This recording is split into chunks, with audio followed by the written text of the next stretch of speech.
आज की कथा है बहादुर सिपाही और डाकू। आइए कथा श्रवण करें। मालकपुर थाने में एक रोशनलाल नाम का सिपाही हुआ करता था। वह अपनी बहादुरी, साहस और ईमानदारी के लिए पूरे थाने में ही क्या बल्कि पूरे थाना क्षेत्र में प्रसिद्ध था। अब वह रिटायर होकर अपने घर पर ही रहा करता था।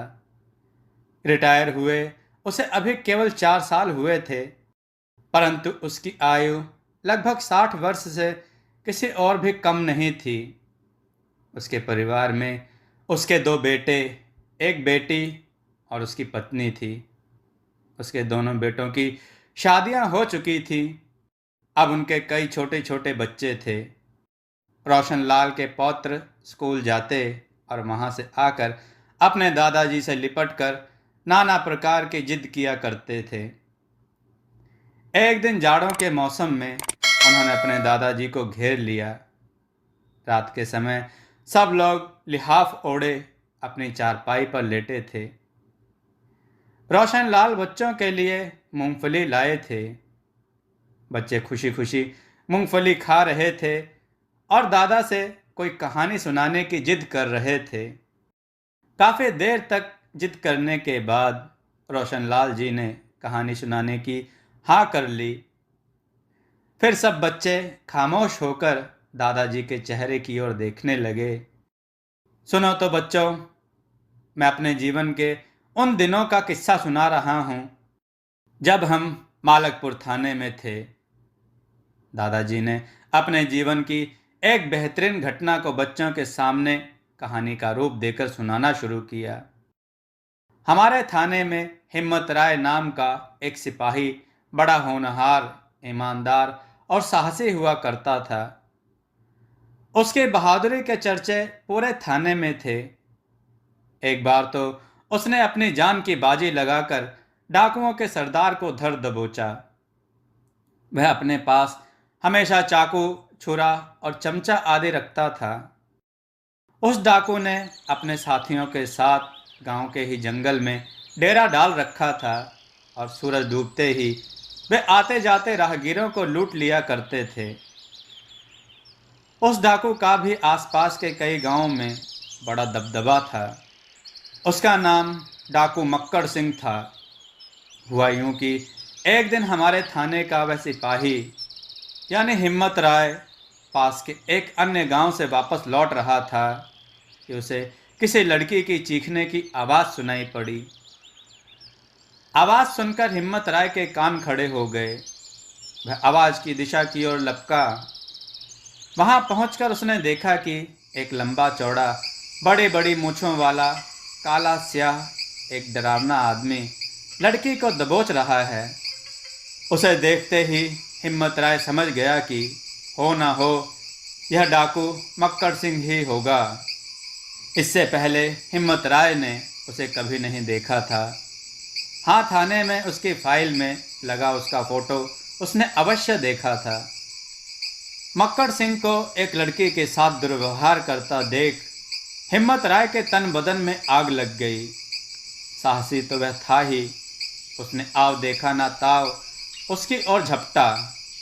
लेकिन डाकू मक्कड़ सिंह भी कुछ कम नहीं था और जैसे हिम्मत सिंह उसकी तरफ झपटा, वैसे ही एक गोली उसके कान से सन्न की आवाज़ के साथ गुजरी।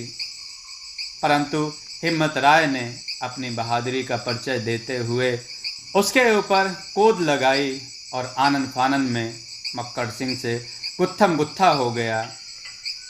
जैसे ही मक्कड़ सिंह ने अपना छुरा हिम्मत राय के पेट में घोंपना चाहा तो फुर्ती से उसने अपना बचाव किया और तभी पीछे खड़ी उस लड़की ने मक्कड़ की टांग पकड़कर घसीट दिया। हिम्मत राय को मौका मिल गया और उसने मक्कड़ सिंह के हाथ से छुरा छीन लिया। लड़की ने उसकी टांग को नहीं छोड़ा और हिम्मत राय ने मक्कड़ सिंह के गले पर अपने हाथ में थामे हुए छुरे से प्रहार कर दिया। उसकी गर्दन से खून की एक तेज धार फूटी और मक्कड़ के हलक से एक जोरदार चीख निकली। तभी वह झटके से उठा और एक दिशा में भाग निकला। छुरा उसकी गर्दन पर काफी जोरदार पड़ा था और उसके भागने की लड़खड़ाहट बता रही थी कि वह कुछ और आगे जाने पर गिर जाएगा। किंतु हिम्मत राय ने उसके बारे में कुछ नहीं सोचा और वह उस लड़की को साथ लेकर थाने में आ गया। जब थाने में लड़की के बयान लिखे गए तो पता चला कि वह लड़की गांव के प्रधान की लड़की है। फिर उसी लड़की ने बताया कि उसके पिताजी और डाकू मक्कड़ की कोई पुरानी रंजिश है और अगले ही दिन गांव में चर्चा हो गई। डाकू मक्कड़ किसी खेत में मरा पड़ा है। चर्चा आसपास के गांव और पुलिस के बड़े बड़े अफसरों तक पहुंची। तब हमारे कोतवाल साहब ने हिम्मत राय की तारीफ में उसकी नौकरी की रिकॉर्ड डायरी में उसके साहसी होने के विषय में अनेकों बातें लिखी, जिससे कि अवसर प्राप्त होने पर उसकी पदोन्नति हो सके। मगर उसी थाने में एक अन्य सिपाही था, उसका नाम तोलराम था। वह हिम्मत राय से ईर्ष्या रखता था और उसकी प्रवृत्ति चुगलखोर, कामचोर होने के साथ साथ चापलूसी भरी भी थी। उसने अफसरों के कान भरने शुरू कर दिए कि हिम्मत राय तो डाकुओं से मिला हुआ है, ना जाने रात को अपने कमरे में क्या ठोका पीटी करता रहता है और रात को उससे मिलने ना जाने कैसे कैसे लोग आते हैं, जिनके साथ वह जंगल की तरफ जाता है। एक दिन डीआईजी साहब मुआयने पर आए हुए थे। वह चुगलखोर चापलूस सिपाही भी वहीं था। वह तो ऐसे मौके की तलाश में रहा करता था कि जब भी कोई बड़ा अफसर आए वह उसकी बहुत ज़्यादा चापलूसी किया करता और उसकी तारीफ के पुल बांधा करता था। भाग्यवश डीआईजी के स्वागत की जिम्मेदारी का काम भी उसे ही सौंपा गया। उसने डीआईजी साहब की खूब आवभगत की और बातों बातों में हिम्मत राय के बारे में उल्टा सीधा कहने लगा। तब डीआईजी साहब ने कोतवाल साहब से पूछताछ की। कोतवाल साहब के टोकने पर सिपाही तोलराम ने कहा, मैं आपसे झूठ नहीं बोल रहा हूँ। मैं आपको आज ही करिश्मा दिखा सकता हूँ। यदि मेरी बात गलत हो तो हुजूर, मेरी गर्दन आपके सामने हाजिर है। किंतु रात के समय लगभग 1 बजे आपको मेरे साथ चलने का कष्ट उठाना पड़ेगा। डीआईजी साहब और कोतवाल ने उसकी बात को स्वीकार किया। रात को जब 12:30 बजे का समय हुआ तो हिम्मत राय के कमरे से रोज की तरह ठक ठक, अटेंशन, खटखट की आवाज़ आने लगी। चुगलखोर सिपाही तोलराम ने उन आवाज़ों को सुना और फौरन दौड़ा दौड़ा डीआईजी साहब के कमरे की तरफ आया। कोतवाल साहब तथा डीआईजी साहब उस समय कुछ जरूरी वार्तालाप कर रहे थे। अतः तोलराम को देखते ही वह समझ गए कि वह इस समय उनके पास किस काम से आया है। वे दोनों तुरंत उसके साथ चल दिए। हिम्मत राय के कमरे पर पहुंचकर उन्होंने किवाड़ों से अपने कान सटा दिए। वास्तव में उसके कमरे से खटखट, ठक ठक की आवाज़ आ रही थी। उस समय कमरे में हल्का प्रकाश फैला हुआ था। उन्होंने दरवाज़ा खटखटाया तो हिम्मत राय घबरा गया, परंतु बार बार दरवाज़ा खटखटाए जाने पर उसने कमरे का दरवाज़ा खोला। सामने खड़े डीआईजी साहब, कोतवाल साहब और चुगलखोर सिपाही को देखकर हिम्मत राय के पसीने छूट गए। तीनों व्यक्ति कमरे के अंदर पहुंचे। वहां हल्के प्रकाश में सबने देखा कि सामने की दीवार में एक आदमकद शीशा लगा है और सिपाही हिम्मत राय ने इंस्पेक्टर की वर्दी पहन रखी है। उसे देखकर डीआईजी साहब का चेहरा गुस्से से लाल हो गया। उन्होंने कहा, नौकरी सिपाही की, वर्दी इंस्पेक्टर की। बदतमीज, बेवकूफ़ बनाते हो हमारा। रात में तुम इंस्पेक्टर की वर्दी पहनकर डाकुओं से मिलते हो। हिम्मत राय अपने अफसर के मुख से ऐसे शब्द सुनकर हैरान हो गया। उससे कुछ कहते ना बना।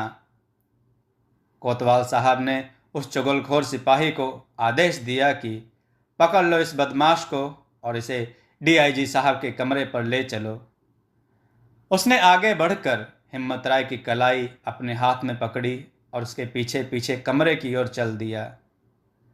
कमरे में पहुंचकर हिम्मत राय ने धैर्यपूर्वक कहा, हुजूर, मेरा क्या कसूर है जो मुझे इस तरह पकड़कर यहाँ लाया गया?